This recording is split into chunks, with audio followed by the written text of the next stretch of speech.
Hello everybody, welcome back to my Newsome channel. I hope you guys are enjoying the news and content that I do provide to you. And please do leave feedback if you want to see here on any other specific categories of news topics. And I will gladly look into that for you all. Thank you.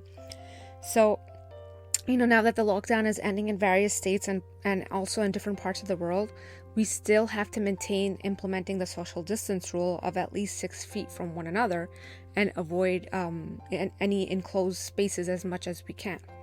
And of course, that means restaurants will have to do the same when all the dine-in options start to resume back, or in some cases, many have been started too, but at a lower percentage rate.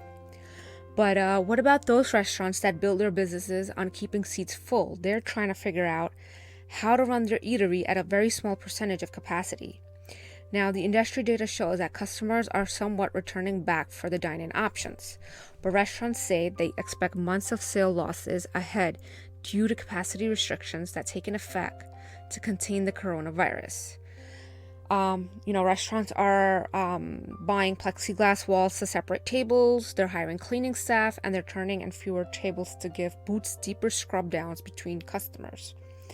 So as of now, 30 states have allowed restaurants to resume serving customers indoors, and out of those 15 states have limited the capacity to 25 or 50%. The rest of them are following and commanding social distancing that have the effect of reducing capacity, or yet have to still release the guidance. So restaurant executives expect the limits will last at least enough through the summer. But even if the restaurants are reopening, many Americans say they do not feel comfortable going out to eat yet. This month, based on a survey of 2,500 U.S. customers, said that 3/4 plan to avoid restaurants or dine out less frequently. Many people are too concerned about being exposed to the virus to linger in a restaurant, and they don't like the idea of being served by a masked waiter. And instead, they prefer to stick to cooking at home with their family. Some casual dining chains, such as Chili's, Cheesecake Factory, they build up to-go businesses during the crisis, and say they can even survive with fewer diners at the restaurant for even the rest of this remaining year. But what about those owners say their restaurants won't survive if they can't fill their seats? Some say that they don't think customers will pay to eat in restaurants with empty tables, with bars, and with fewer stools. So one of the restaurants that cannot make money at reduced capacity is Mi Cocina. And Mi Cocina locations are in Texas, about 25 of them that Mr. Washburn owns.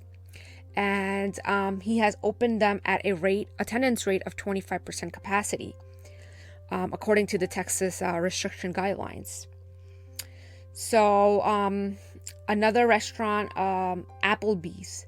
So Sunil Darod, who is the owner of like 75 Applebee's restaurant in Texas and California, both of those states, he has asked landlords for rent breaks and is considering actually to close 10% of his restaurants if the sharp sales continue to start to decline continuously.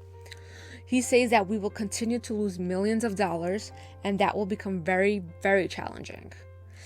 Now, Denny's is also a franchise, and they're also closing 15 restaurants in New York, and they're laying off 520 workers, according to a notice that they provided to the state actually this month.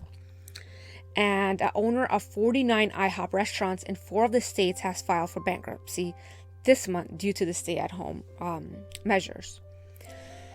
But independent restaurants face even greater challenges than dine-in chains because they usually have less room to isolate the customers apart from each other, and they have fewer seats to remove.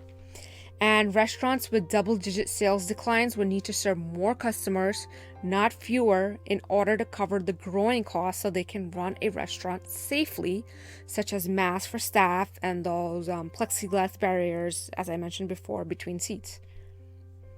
So, the pandemic significantly has caused a traumatic effect on the restaurant eatery business, whether it's the option of takeout or even dine-in, affecting sales, business, regulations, bankruptcy, layoffs, or even the mental state of mind and sanity.